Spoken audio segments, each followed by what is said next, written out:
नमस्कार, होलमी टीवी भारत में आपके स्वागत है। देश की सुरक्षा और सैन्य गर्व से जुड़ी एक अहम खबर।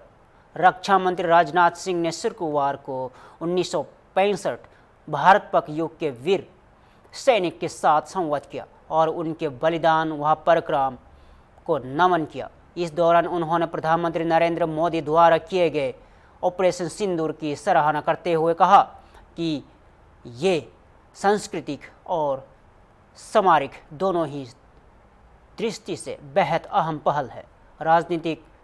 राजनाथ सिंह ने कहा कि भारत के पड़ोसी चाहे जैसे भी रहे हो, लेकिन भारत का हमेशा अपना भाग्य खुद गढ़ा है, दूसरे पर निर्भर नहीं रहा। रक्षा मंत्री ने परमवीर चक्र विजेता हवलदार अब्दुल हामिद के बलिदान को याद करते हुए कहा कि बहादुरी शरीर की नहीं, दिल के आकार की होती है। उन्होंने युद्ध के दौरान लिए गए लाल बहादुर शास्त्री जी की निर्णायक फैसलों को भी प्रशंसा की और कहा कि युद्ध के दिग्गजों के अनुभव इतिहास की किताबों से कहीं ज़्यादा सच्चे और प्रेरणादायक होते हैं।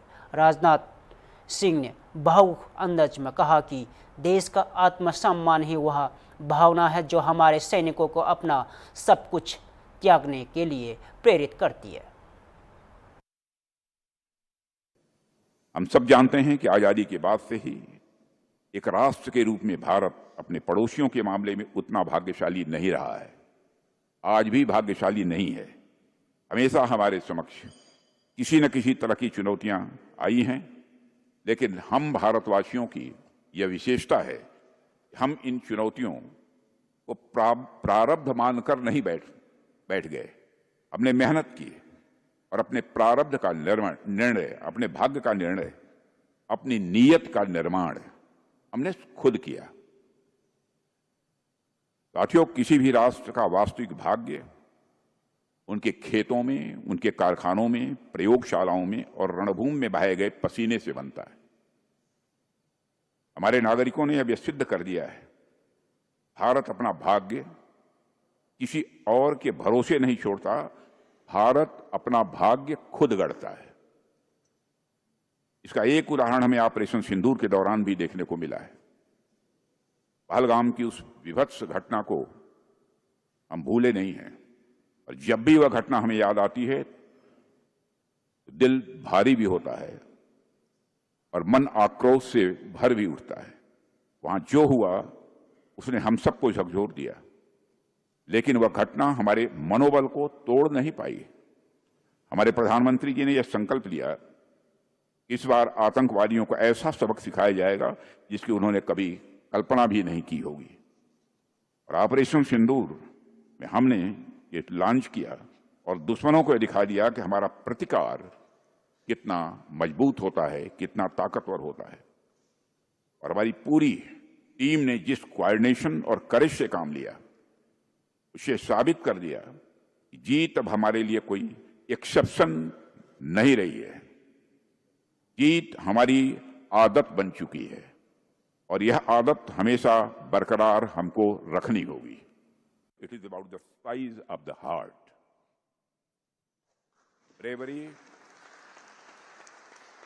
Bravery is not about the size of the weapon, but it is about the size of the heart.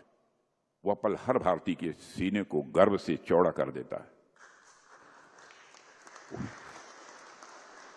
मेरे सम्मानित वेटरन्स, उनकी वीरता हमें सिखाती है कि कठिन से कठिन परिस्थितियों में साहस, संयम और देशभक्ति का संगम असंभव को भी संभव बना देता है।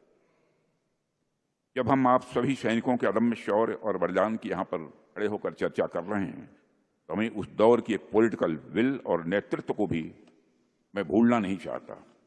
कोई भी युद्ध केवल बैटल फील्ड में ही नहीं लड़ा जाता, बल्कि युद्ध में जो विजय मिलती है वह पूरे राष्ट्र एक सामूहिक संकल्प का वह परिणाम होती है। 1965 के उस कठिन समय में जब चारों ओर अनिश्चितता और चुनौतियां थीं, तब श्री लाल बहादुर शास्त्री जी की दृढ़ इच्छा शक्ति वाले नेतृत्व ने देश में उन चुनौतियों का सामना किया। शास्त्री जी ने उस दौर में न केवल निर्णायक राजनीतिक नेतृत्व दिया, बल्कि पूरे देश के मनोबल को ऊंचाई तक उन्होंने पहुंचाया।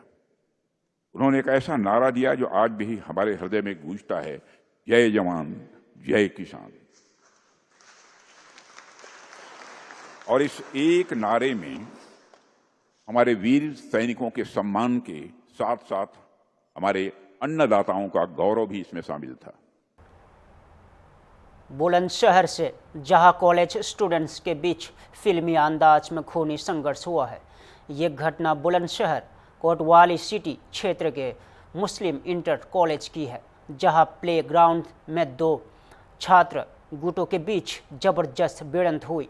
मौके पर मौजूद लोगों का दावा है कि स्टील पंच और नुकीले हथियारों का इस्तेमाल भी किया गया। झगड़े में एक गुट के दो छात्र गंभीर रूप से घायल हो गए, जिन्हें इलाज के लिए हॉस्पिटल भेजा गया। बताया जा रहा है कि एक दबंग छात्र गुट ने दूसरे छात्रों को पीट कर लहूलुहान कर दिया। फिलहाल पुलिस मौके पर पहुंच चुकी है और मामले की जांच पड़ताल जारी है। फिल्मी अंदाज में हुई इस हिंसा से कॉलेज परिसर में अफरा तफरी और दहशत फैल गई। पुलिस यह भी जांच कर रही है कि झगड़े की जड़ में क्या वजह थी, आपसी रंजिश, वर्चस्व की लड़ाई या कुछ और।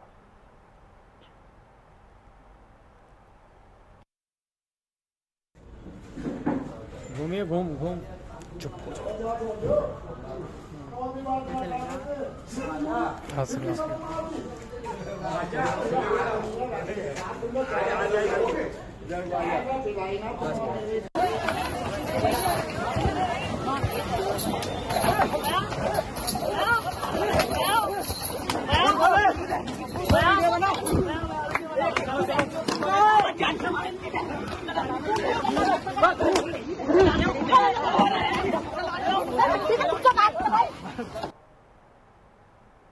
उत्तर प्रदेश के बलिया से बड़ी राजनीतिक प्रतिक्रिया सामने आई है।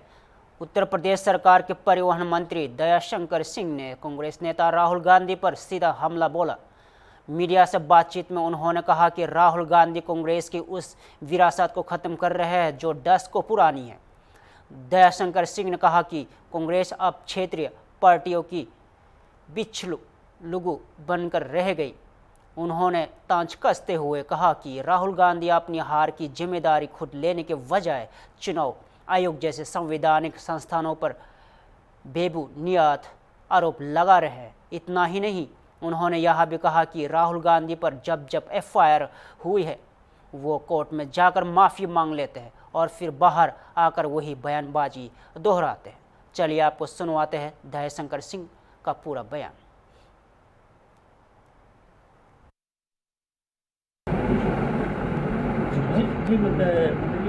राहुल गांधी ने एक प्रेस कॉन्फ्रेंस आज किया और उनका ये कहना है कि जो भी वोट चोरी कर, जो भी सबूत हम लेकर के सामने आ रहे हैं वो सारे इलेक्शन कमीशन में बैठे लोग उनको मुहैया करा रहे हैं। इसको कैसे देख रहे हैं? क्या इलेक्शन कमीशन कांग्रेस के डिमांड कर रहे हैं? देखिए, राहुल गांधी जी बौखला गए हैं क्योंकि लगातार हार रहे हैं। वो उत्तर प्रदेश में तो पिछले 40 साल से हार रहे हैं और 40 साल से हारते हारते अब वो एकदम बौखला जा रहे हैं, तो अनाप शनाप बयान कर रहे हैं। जब जीत जाते हैं तो इनका वोट चोरी नज़र नहीं आता है। अभी 24 में संविधान, मोदी जी 400 सीट पाएंगे तो संविधान बदल देंगे, आरक्षण ख़त्म कर देंगे, तो थोड़ी सफलता इन लोगों को मिल गई झूठ बोल करके। उसके बाद जब चुनाव हुआ, इन लोगों की झूठ का पोल खुल गया और ये लोग कहते थे कि 2027 का चुनाव, ये उपचुनाव उसका फाइनल सेमीफाइनल है और उसमें से 9 में से 7 सीट भाजपा जीती और 2 सीटों पर जहां अखिलेश यादव जी के स्वयं की सीट थी, जहां वो 67,000 से जीते थे 13,000 पर सिमट गए। उसके बाद हरियाणा का चुनाव हुआ, कई प्रांतों के और चुनाव हुए, वहाँ पर पूरी तरह से हारे, दिल्ली में हारे। तो अब इस बात को, अब उनके पास कुछ मुद्दा नहीं है तो वोट चोरी करके जी एक संवैधानिक संस्था निर्वाचन आयोग, उस पर प्रश्न चिन्ह खड़ा करते हैं। तो ये लोग अपनी हार को किस पर थोपे, अपने पर नहीं थोप रहे। कांग्रेस की इतनी बड़ी विरासत थी, सबसे ज़्यादा देश में शासन कांग्रेस ने किया, उस कांग्रेस को राहुल गांधी जी समाप्त कर रहे हैं। ये अपना नहीं देख रहे हैं कि जिस पार्टी को उनको किस रूप में मिला और उस पार्टी को ये कहाँ पहुँचा दिए। अखिलेश यादव जी, माननीय नेताजी मुलायम सिंह जी 2012 में थे, उनके नेतृत्व में चुनाव हुआ, मुख्यमंत्री उनको बनना था, उन्हें बन करके इनको मुख्यमंत्री बना दिए और उसके बाद लगातार हार रहे हैं। 14 में हारे, खुद मुख्यमंत्री थे तो कौन चोरी कर लिया वोट। 17 में खुद मुख्यमंत्री थे, 65 बहुमत से भाजपा जीत के आई तो कौन चोरी कर लिया वोट। यानी कि ये मुख्यमंत्री थे, ये चोरी करवा रहे थे और भाजपा जीत रही थी।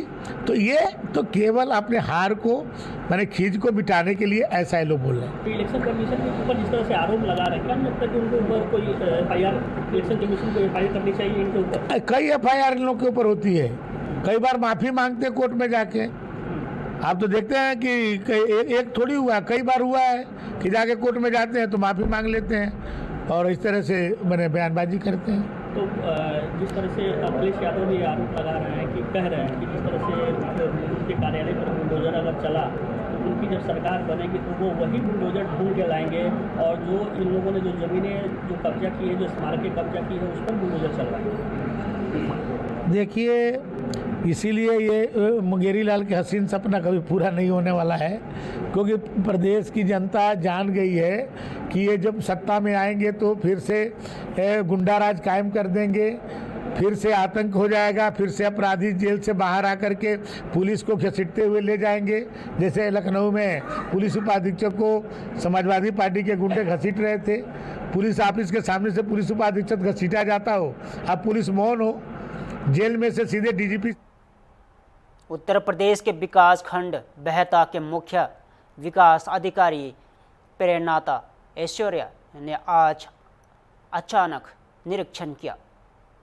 इस दौरान उन्होंने ब्लॉक कार्यालय समेत सभी विभागों के दस्तावेजों का कड़ा निरीक्षण किया।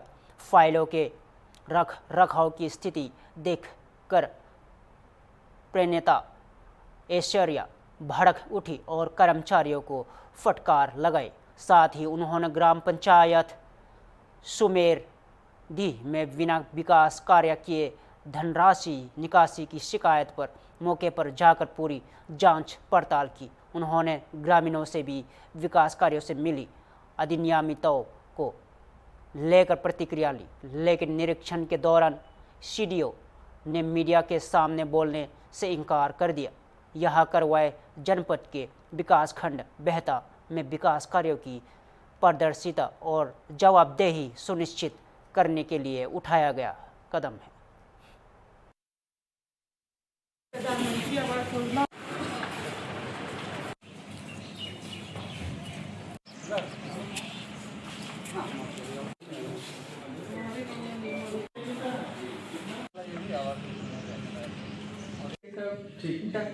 सब पानी के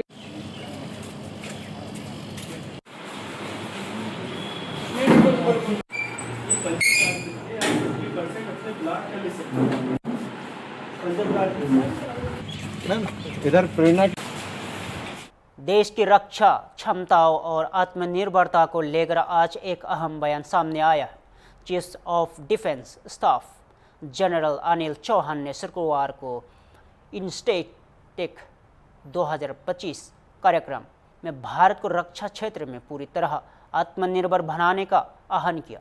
जनरल चौहान ने कहा कि भारत को अब केवल प्लेटफॉर्म्स ही नहीं बल्कि हथियार प्रणालियों और नेटवर्किंग सिस्टम में भी आत्मनिर्भरता हासिल करनी होगी। उन्होंने जोर देते हुए कहा कि भविष्य में लड़ाइयाँ आज की ताकतों से नहीं जीती जा सकती। इसके लिए देश को अनुसंधान और नवाचार में बड़ा निवेश करना होगा। सीडीएस ने सशस्त्र बलों को भविष्य के लिए तैयार करने के लिए बात करते हुए वैज्ञानिकों, उद्योगपतियों और सैनिकों से नवाचार की अपील की। उन्होंने कहा कि आत्मनिर्भर भारत सिर्फ एक नारा नहीं बल्कि रणनीति आवश्यकता है। इनस्टेटेक 2025 के मंच से जनरल चौहान ने देश के रक्षा निर्माण क्षेत्र को नई दिशा देने की बात की और रक्षा उत्पादन में मेक इन इंडिया को मजबूती देने की ज़रूरत बताई। तो आइए सुनते हैं। So having spoken about creativity and its importance in defense manufacturing, warfighting, I would like to talk about something more tangible in warfighting. It's my belief that, it's not a belief, actually it is, that any warfighting system consists of three primary things. One is a platform, second is a weapon system, and third is a network which integrates all these three. Platforms are important to provide sustained presence and mobility, and their presence signals power and credibility. So we have platforms like aircrafts, tanks, ships, submarines, but these platforms are always costly.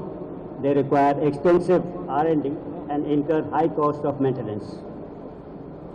Weapons make a force lethal through their applicability and match with the targets of the opposing side. At some point of time, these weapons were actually part of the platforms, but now they've broken away from it, and they have created a new space for themselves and competing with the platforms. So today you can have a weapon system which is just costing about 25 to 50 crores, which can destroy an aircraft of about 1,000 crores. And similarly, weapon system costing about another 50 or 100 crores, which can destroy a ship or a submarine, which is costing 10,000 crores. So this is becoming equally important to invest not only in platforms, but also in weapon systems. And the third thing is about networks. So network is a system which actually integrates a weapon to a platform to another platform of that same kind, one platform of one kind to a different platform, a manned to an unmanned kind of a system. It combines a platform to a combat unit. It combines units of Army, Navy and Air Force. So it all integrates them together in one cohesive fighting machine. So we have to develop Atmanirbharta or self-reliance not only in platforms, also in weapon systems and also in networks. We may not have done so well in the case of platforms, but I think we have done reasonably well in weapon systems, and we have done exceedingly well in integrating these systems. These are all engineered solutions which we have found out. I think we need to invest in research and development, then only we'll be able to win or fight today's battles with tomorrow's technology. And here are some suggestions which I'd like to talk about.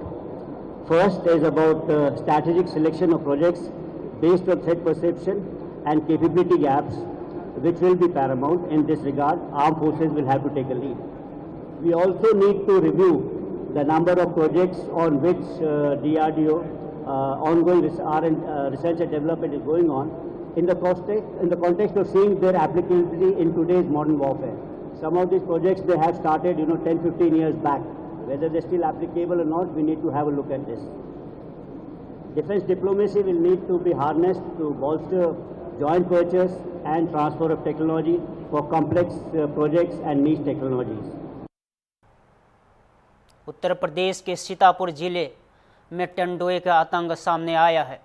सुबह सोच के लिए गई 18 वर्षीय युवती को तेंदुए उठा ले गया, जिसके बाद से पूरे इलाके में दहशत और हड़कंप का माहौल है। घटना की सूचना पर पुलिस और वन विभाग की टीमें मौके पर पहुंच गई।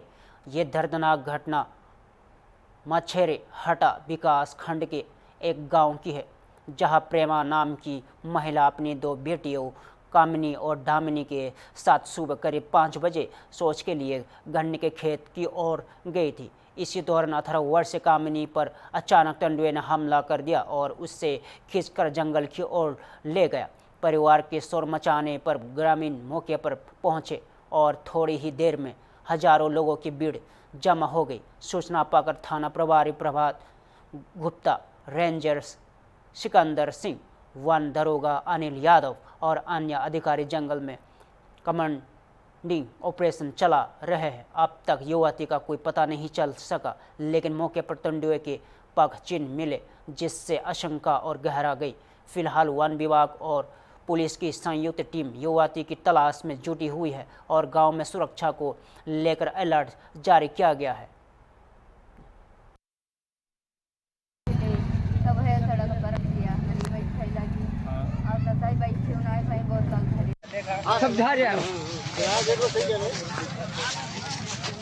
उधर निकल जाओ सरवन। हेलो अब 18 वर्ष की लड़की है सर, तो अरे उठा लेंगे पता ही नहीं चला।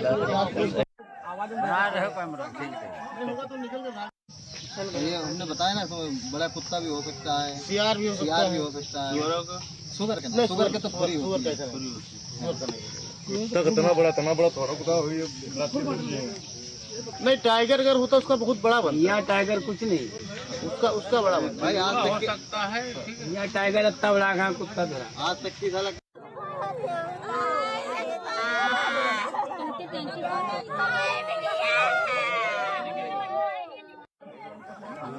जहाज खींचा वहाँ देखे कुछ बना नहीं सर, कुछ नहीं बना, खाली चप्पलें पड़ी हैं।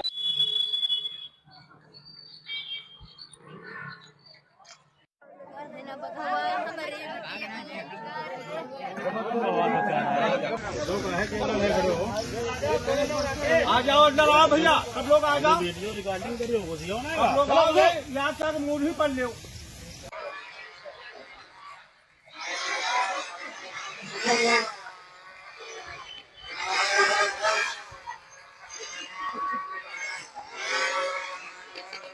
क्या नाम है आपका? प्रेमा।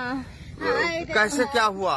टट्टी गए रहना, हाँ। और बिटिया हमारी पर काम नहीं गई रहा संग गए, हम गए रहन दाम नहीं गई रहा, तीन जनी रहन, तब हुआ पहुँचन वही। कितने समय की बात है? बात है 6 बजे होते, उदेर हो गा रहा है, खुआ घड़ी ना रहा है हमारे बेटा अंजाद है ना, तब 6 बजा हो तब बिटिया कहनी है तेरे तुम अम्मा बैठ ले, हम तेरे बैठ ले, तब है तेरे बैठे लागे न बाहर बैठे ना भया न जसाई तेरे बिटिया को तला धरे न तसाई बिटिया कहनी अम्मा बखवाई गा भागो, तसाई हम उठ गई खड़े होई जन गाऊ, तसाई देख न बिटिया का जरा बड्डी का पकड़े ले, तब गन्ने में घुस गई भागी गा भर।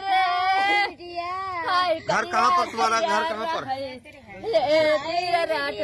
क्या नाम था उसका?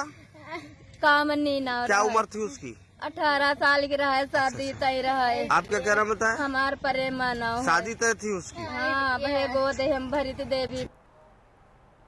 फिलहाल के लिए इतना ही। देश और प्रदेश से जुड़े हर खबरों के लिए देखते रहे होम बीते भारत।